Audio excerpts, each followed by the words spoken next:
Bonjour, ça fait longtemps que j'ai pas fait de vidéo, je suis désolée, je suis toujours malade donc je suis pas toujours apte, à faire ça.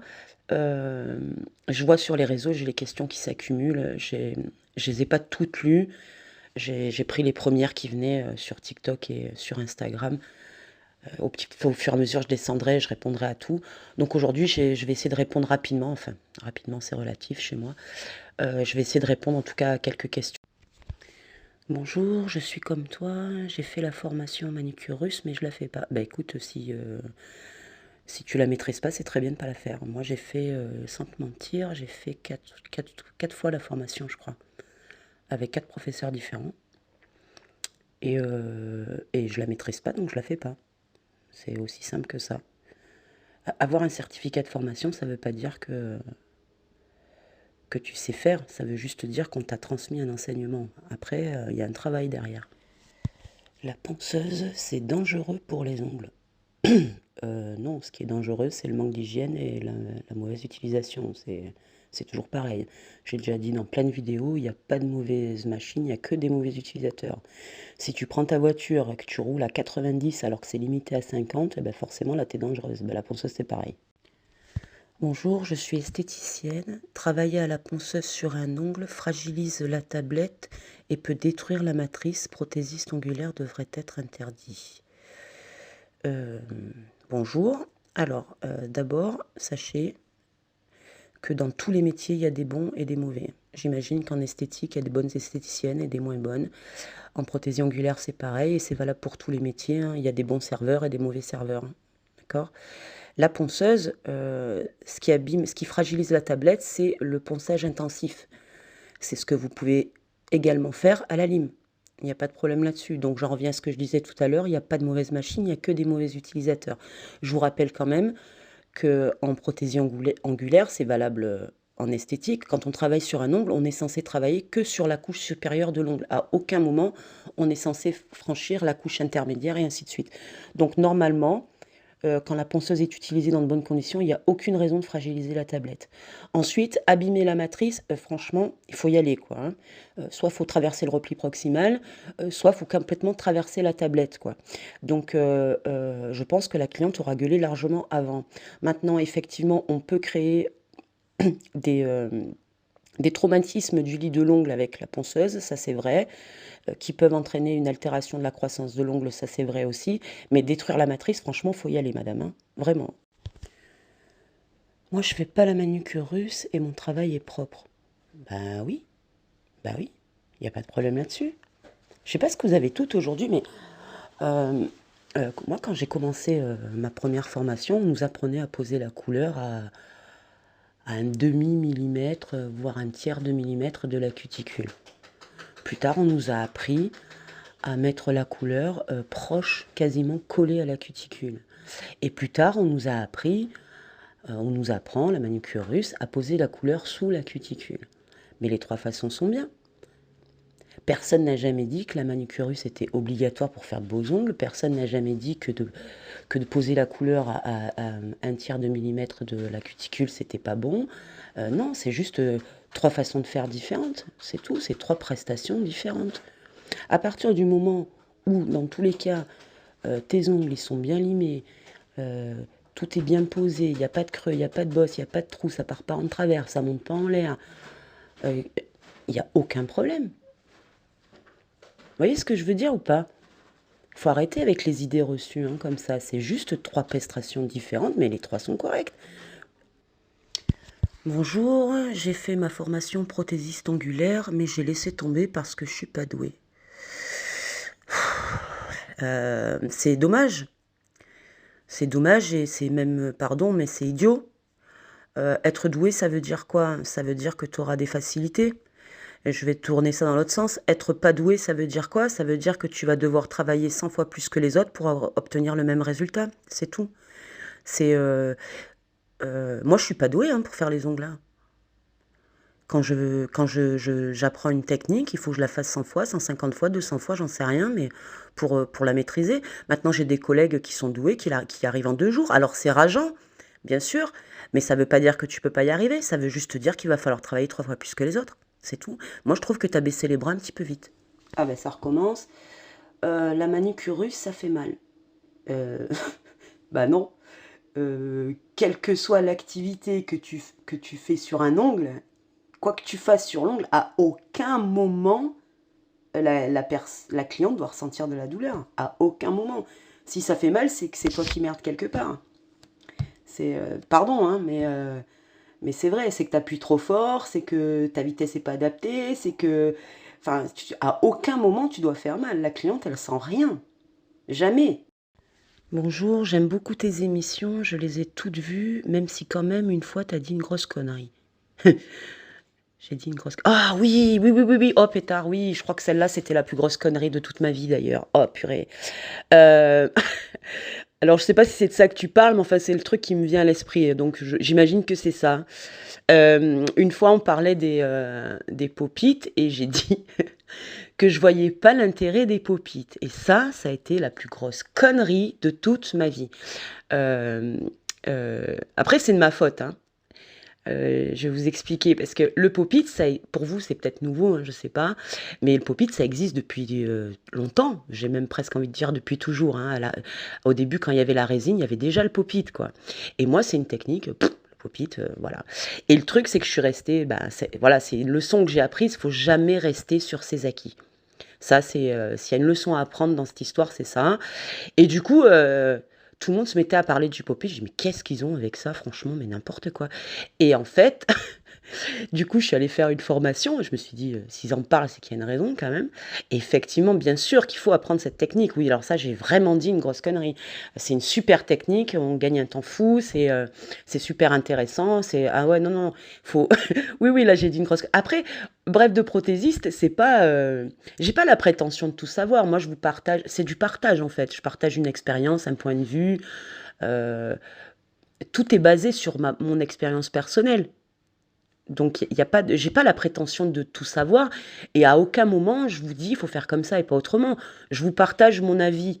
Vous me posez des questions, c'est que vous avez bien envie de connaître mon avis. Donc je partage mon avis. Après, bien sûr que je ne sais pas tout. D'ailleurs, si je savais tout, je vous dirais: «Bah, venez vous former chez moi». Or, c'est pas ce que je fais, je vous renvoie vers plein de formateurs. D'ailleurs, je suis pas formatrice. Bref, de prothésie, c'est du partage, c'est de l'échange. Quand je dis des bêtises, n'hésitez pas à me le dire. Si vous êtes contre, ce que j'affirme, n'hésitez pas à le dire. C'est un échange, c'est pas des affirmations pures et dures. Je me base que sur ma propre expérience. Maintenant, l'expérience, j'ai envie de vous dire, c'est un petit peu relatif, hein. Si tu fais un métier depuis 40 ans et que tu fais un mauvais geste, ben, ça fait 40 ans que tu fais un mauvais geste, tu vois? Donc l'expérience, c'est relatif. Voilà. Maintenant, oui, oui, des conneries, je peux en dire, mon Dieu. Et puis alors celle-là, elle était grosse, hein. Oui, oui, effectivement. Oui, pardon d'ailleurs. Oui, donc je le redis, mon erreur, ça a été de rester sur mes acquis. Ça, c'est une leçon qu'il faut apprendre, hein. Dans ce métier, il y a tout qui évolue très très vite, hein. Les produits, les techniques, tout évolue. Et le pop-it en fait partie. Ça a beaucoup évolué. Ça n'a rien à voir avec les pop-it qu'on avait en 2007 ou en 2008 ou en 2009, tu vois. Donc oui, oui, ça a été vraiment une grosse bêtise.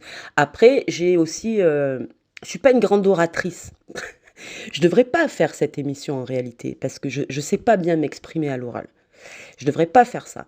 Delphine, elle m'avait dit: «Nat, ton émission, c'est sympa, mais par contre, prépare ce que tu vas dire, que ce soit bien construit et surtout que ce soit bien compréhensible, qu'il puisse pas y avoir d'erreur de compréhension». Et je le fais pas ça.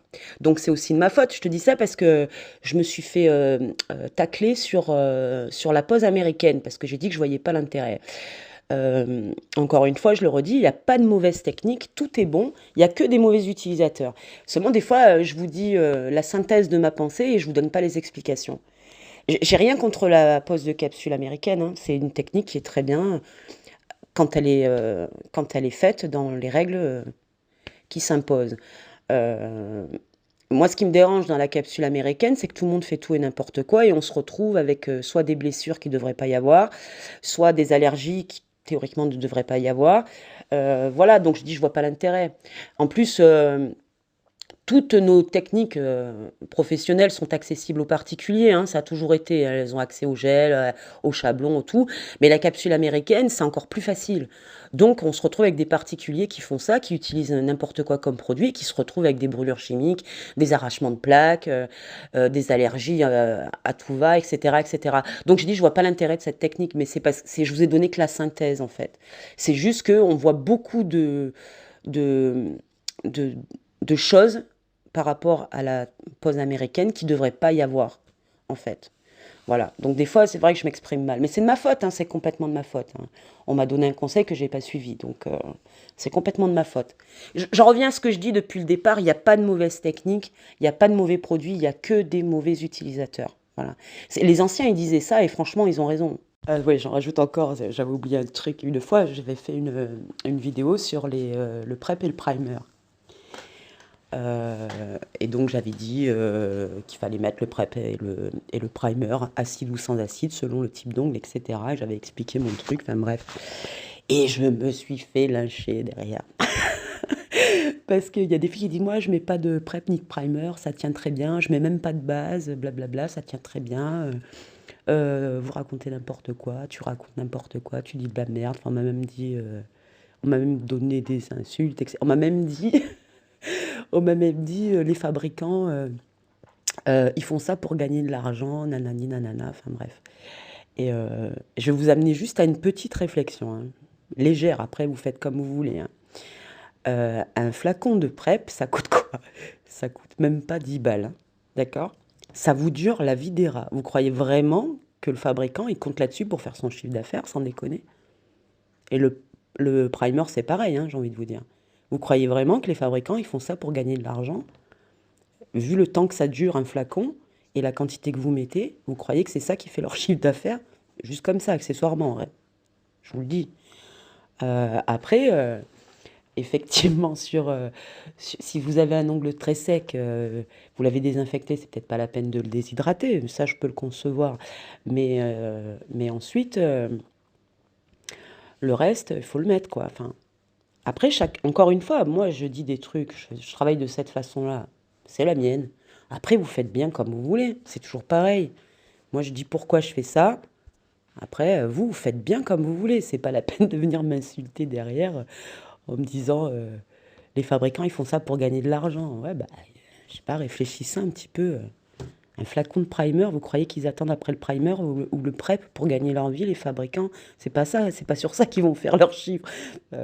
Enfin bon, voilà, c'est tout. Allez, encore une, après j'arrête. Est-ce que tu fais les ongles des pieds comme tu fais les ongles des mains? Oui et non. Alors, ouais, je suis chiante, hein, pardon. Je vais te dire oui parce que les règles sont les mêmes. Je vais te dire non parce que tu fais pas de renforcement, tu mets pas de gel, tu mets pas d'acrygel, tu mets pas de résine sur un ongle de pied. Tu mets que du VSP en couche très très fine. Je, je vais essayer de bien m'exprimer pour que ce soit bien compris. Par ailleurs, il y a Paulina de Stylette Academy qui est une excellente formatrice. Je vous la recommande à 200%. C'est pas le sujet, pardon, mais en passant, qui a fait tout je sais plus comment dire, un truc explicatif dans son feed. Je suis tombée dessus la dernière fois, c'est super bien fait. Elle en parle beaucoup de ça d'ailleurs. Et donc allez voir, si toutefois moi je vous donne pas d'explication suffisante. Je vais essayer, mais voilà. Allez voir et vous allez comprendre. Et moi je suis complètement d'accord avec ce qu'elle dit. Voilà. Après, c'est toujours pareil, chacun fait comme il veut, hein. Maintenant je vais t'expliquer pourquoi. Donc les règles ce sont les mêmes, à savoir stérilisation, désinfection, c'est exactement la même chose. On travaille que sur la couche cornée, c'est exactement la même chose. On ne travaille pas sur un ongle malade, c'est donc exactement la même chose. On ne fait pas d'ongles diabétiques, c'est exact, et surtout pas sur les pieds, c'est encore pire. Mais dans tous les cas, on ne fait pas d'ongles diabétiques. Donc les règles, ce sont exactement les mêmes. Après, pourquoi pas d'autre matériel que le vernis permanent? Ben, je vais t'expliquer. Le rôle principal, je vais essayer de... Si je bug un peu, c'est parce que je vais essayer d'être le plus... Comme je prépare rien, on me l'a reproché, là, pour le coup, pour être compréhensible, il faut que j'argumente au maximum. Le rôle principal de l'ongle, c'est de faire contrepoids. Si tu n'avais pas ça, tu pourrais pas attraper une assiette. La pince ne se ferait pas, tu vois, par exemple. Et pour les pieds, c'est pareil. Sauf que tes pieds, ils supportent tout le poids de ton corps.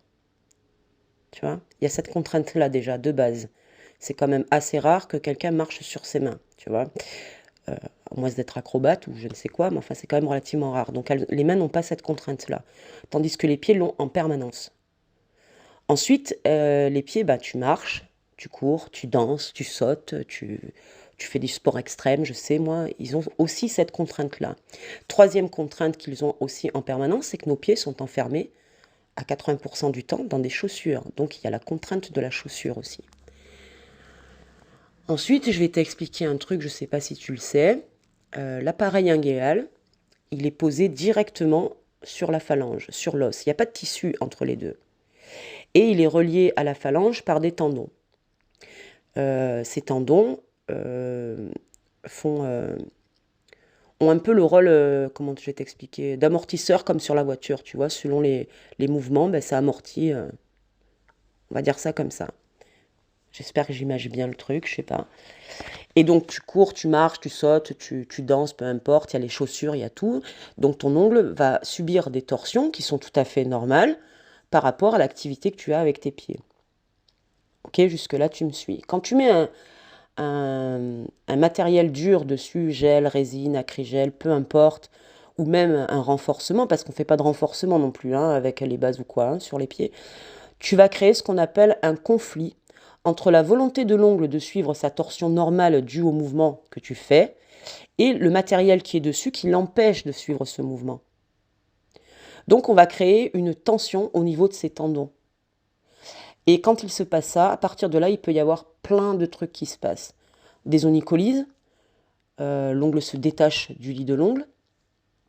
Et quand c'est au pied, c'est quand même beaucoup plus risqué d'avoir une mycose aux pieds qu'aux mains, parce que les pieds sont quand même enfermés dans des chaussures, c'est donc plus humide en permanence, etc. etc.